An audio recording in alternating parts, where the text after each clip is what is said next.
जी अस्सलाम वालेकुम। कैसे हैं आप? सब ठीक हैं? आपको एक दफ़ा फिर से मेरे यूट्यूब चैनल पर खुशामदीद। ये हम डिस्कस कर रहे हैं आपका सेल्स टैक्स।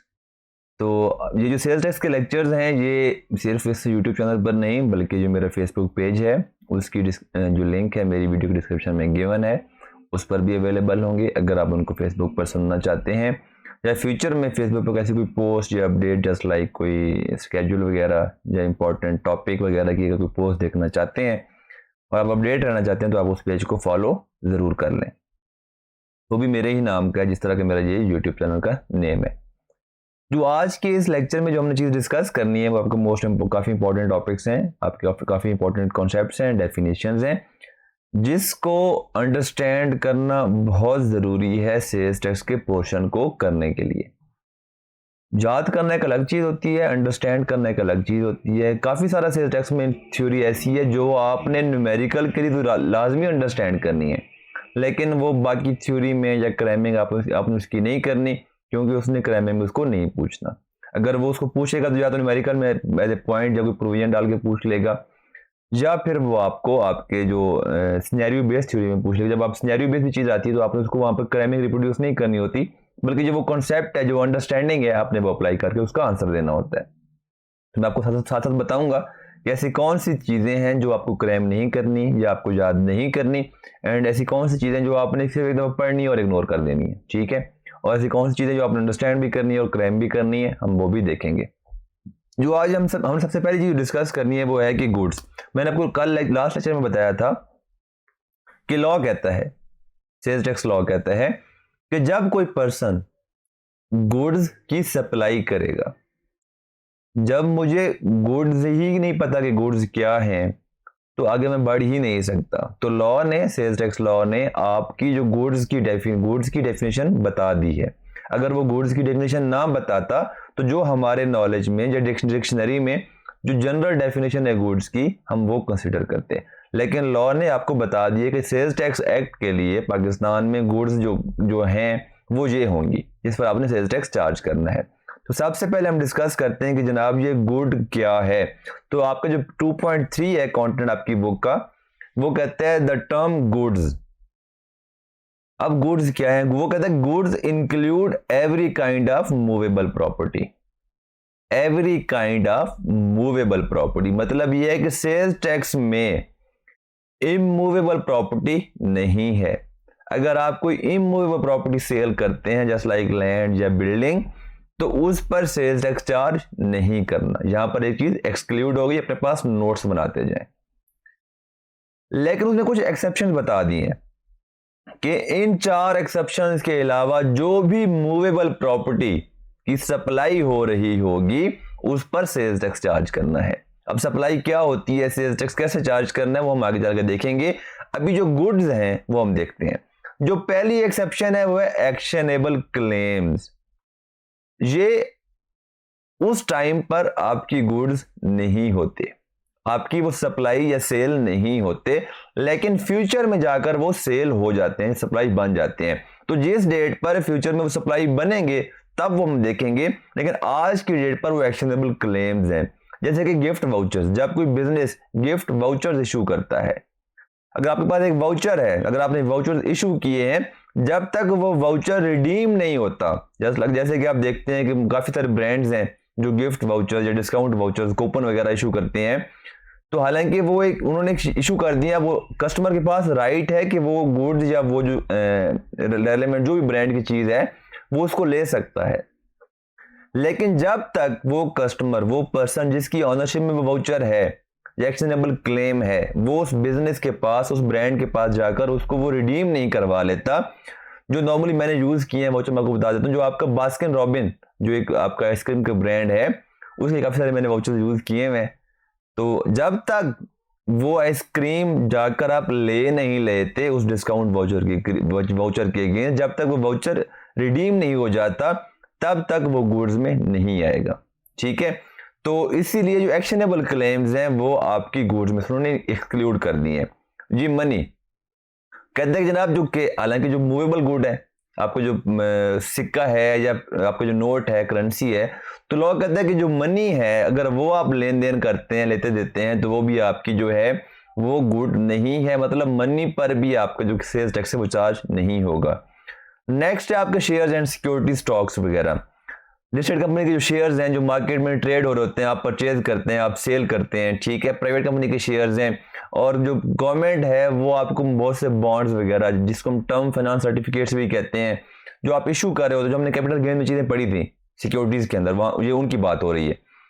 तो जो वो शेयर्स वगैरह हैं अगर आप वो सेल परचेज करते हैं, हालांकि वो मूवेबल गुड्स हैं, तो वो भी उन पर जो आपकी जो सेल परचेज उनकी जो होगी वो भी आपकी टैक्स गुड में नहीं फॉल कर। जब एक चीज गुड में ही फॉल नहीं कर रही तो उस पर सेल्स टैक्स चार्ज हो ही नहीं सकता, क्योंकि सेल्स टैक्स में जो क्राइटेरिया है कि रजिस्टर्ड पर्सन है, ठीक है, वो क्या कर रहा है, गुड्स की टैक्सेबल सप्लाई कर रहा है, ठीक है।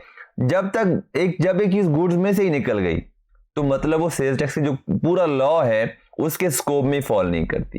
तो अब हमने जो गुड्स की डेफिनेशन को अंडरस्टैंड कर लिया है, अब गुड्स के बाद जो हम नेक्स्ट चीज देखते हैं कि टैक्सेबल गुड्स कौन सी होती हैं।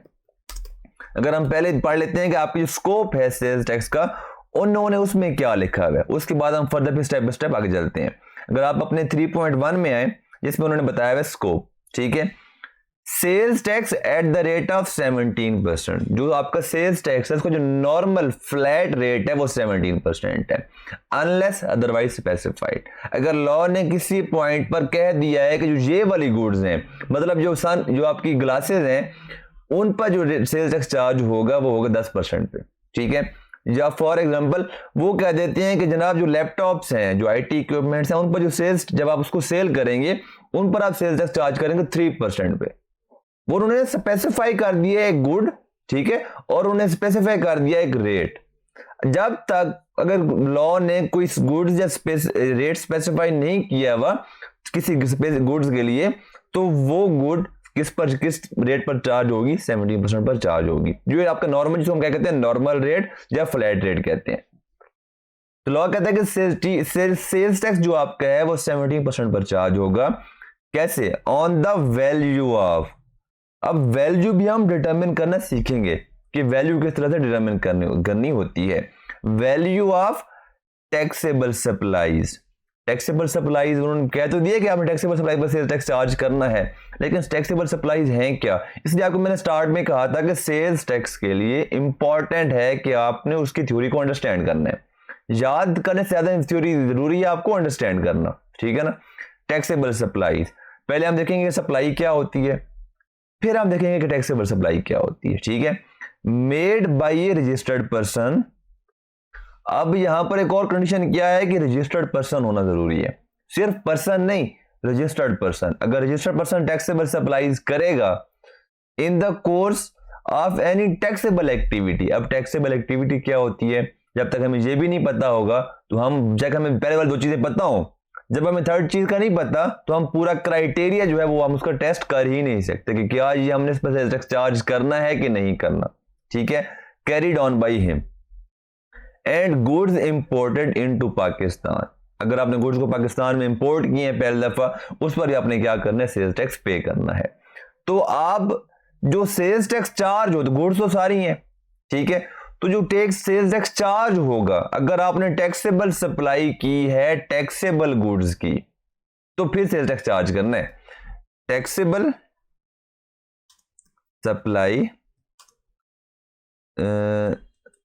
सप्लाई ऑफ टैक्सेबल गुड्स, ठीक है। आपकी वो सप्लाई टैक्सेबल बनेगी तब जब आप क्या कर रहे होंगे, उसको टैक्सेबल गुड्स की सप्लाई कर रहे होंगे। तो अब हम देखते हैं कि टैक्सेबल गुड्स क्या है।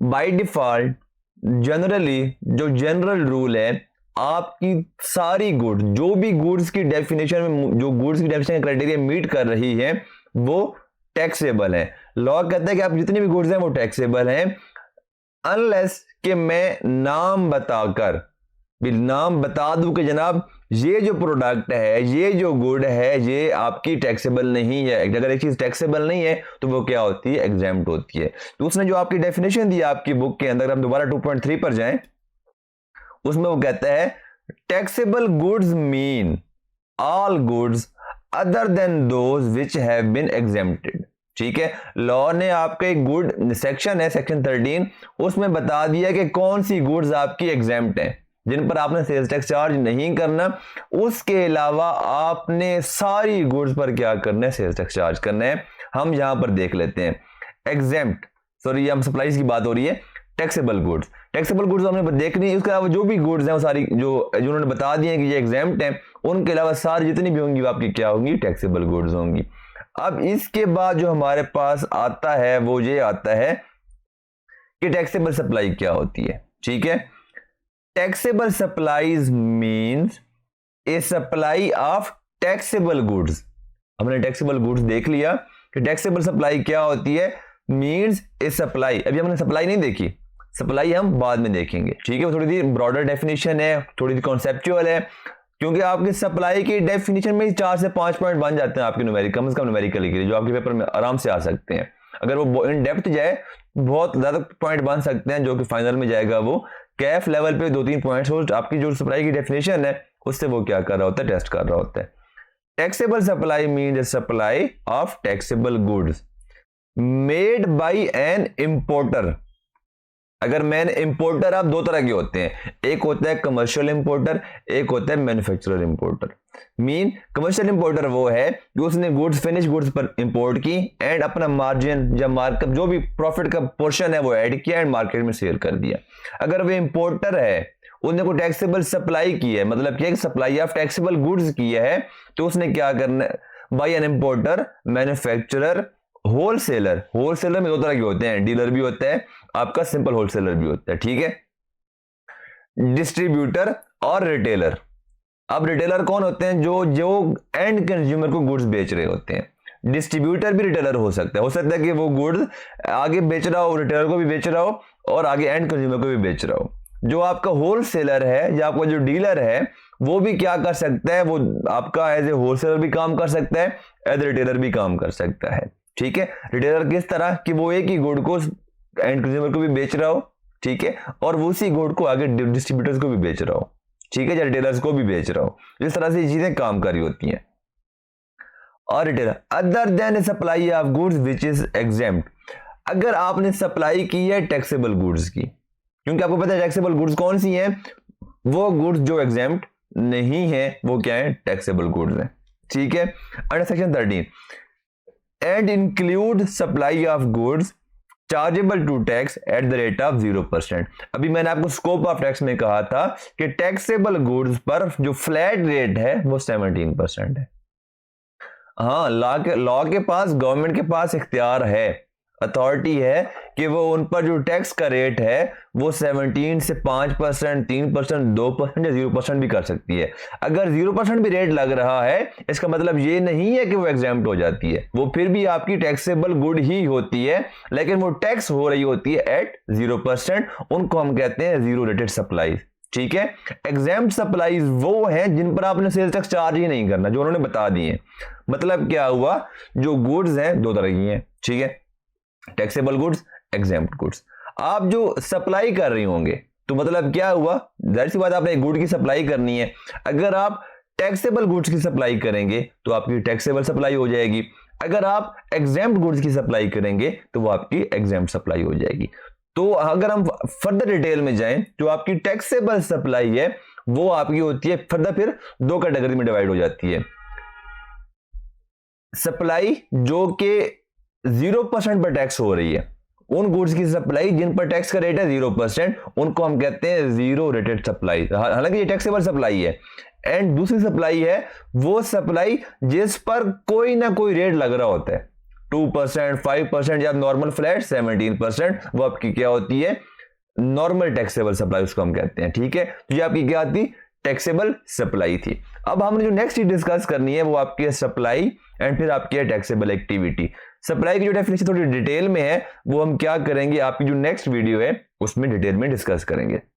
तब के लिए थैंक यू।